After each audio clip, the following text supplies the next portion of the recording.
Welcome to the latest episode in this channel dedicated purely to the Porsche 911. This latest instalment is actually quite a personal topic for me because it's all about this car, the Porsche 996 Carrera 4S.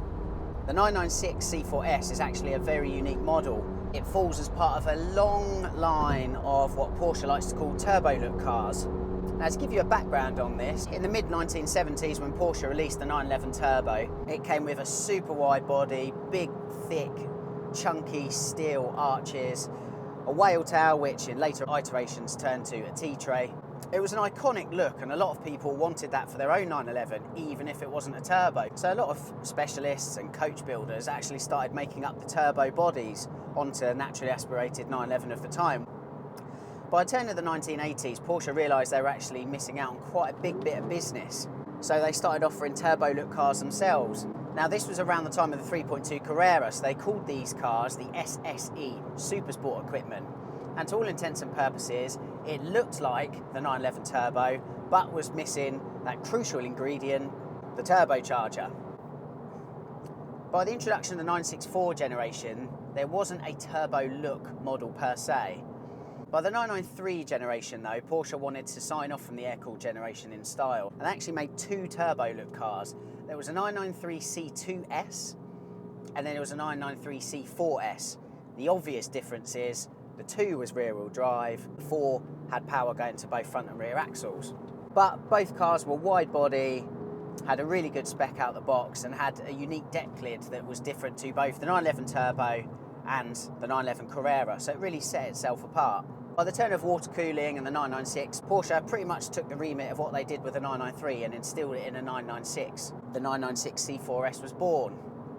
So what do we have spec-wise on the 996 C4S then? Well, it has that wider turbo body and it has the turbo chassis as well, so think suspension, brakes, wheel and tyre setup. It's all the same as that turbo. Front bumper is identical to the turbo just has a slightly revised front lip, which is actually deeper in the centre section. On the back it's pretty much the same bumper, however on the C4S the exit vents are blocked off because it doesn't need them.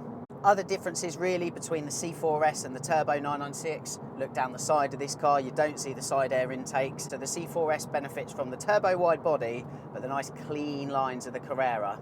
Another really good bit of trivia for you is the C4S, obviously as I've said, has the same spec wheels and tyres as the Turbo. Design wise that includes the turbo twist wheels. However, the turbo twists on the 996 Turbo are lighter and the reason being is they are hollow spoked. The spokes on the C4S are not hollow, therefore they weigh more.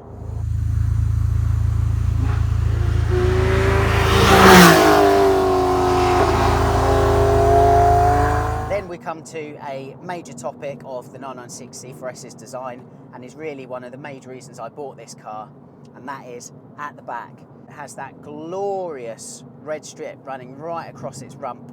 That is something the 996 Turbo does not have. I actually think that is the best rear of any 911 full stop ever. I think it's absolutely beautiful and I do not get bored of looking at it. Oh.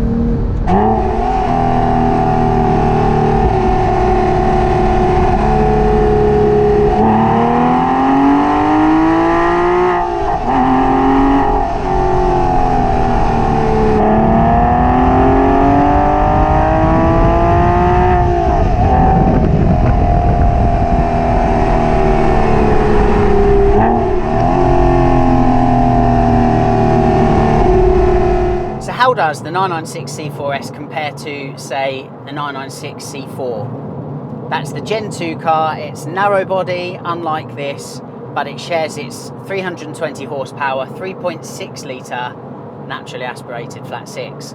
Well, I had that car before this, so I stand in pretty good stead to have an opinion. It goes without saying, the C4 has the upper hand when it comes to acceleration. There is no question of that.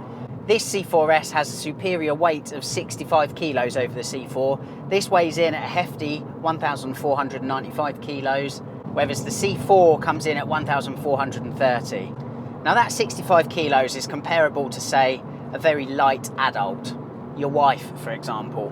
And do you know what? Under acceleration, you can feel it. This is no slouch by any imagination. It does move, but it just doesn't quite have that same gusto off the mark as the C4. However, where the C4S makes up this deficit and, in my opinion, usurps the narrow-body C4, is in its cornering ability. And it all comes down to this. In riding on a turbo chassis like this does, it benefits from the wider track and much wider tyres. You're talking 225 section tyres on the front here versus 205 on the C4, and on the back it's 285 section tyres versus the 255 on the C4, so you have a lot more grip at your disposal. What does that translate to? Well, in the C4S it just means that the car feels so much more stable in a corner at a higher speed than the C4. Now the other thing with the C4S is it has the turbos brakes. They are the big red brakes. Basically means you have bigger discs and bigger pads, which scrub speed off of the car more effectively.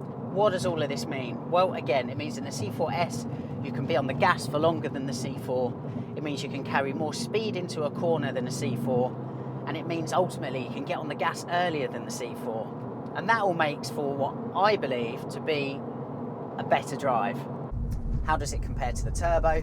Well, the turbo obviously is the quicker car, in a straight line at least. This has better throttle response. Again, kind of obvious. It's a naturally aspirated car. It has, I wouldn't describe as pin sharp throttle response, that would be unfair in comparison to say an RS, but it has really, really good crisp throttle response. And that's something that the 996 Turbo just doesn't have. The 996 Turbo, once that turbocharger kicks in, however, takes off. But again, coming from an example like this with sports exhaust, there's so much more emotion to this car. It sounds better, and that sound is intricately linked between the rear of the car and what your right foot is doing, its application on the pedal. The 3.6 M96 engine is obviously not Mezger, unlike the turbo, which is Mezger. It's very torquey low down. I've said that in previous videos. I prefer the drive of the C4S over the turbo.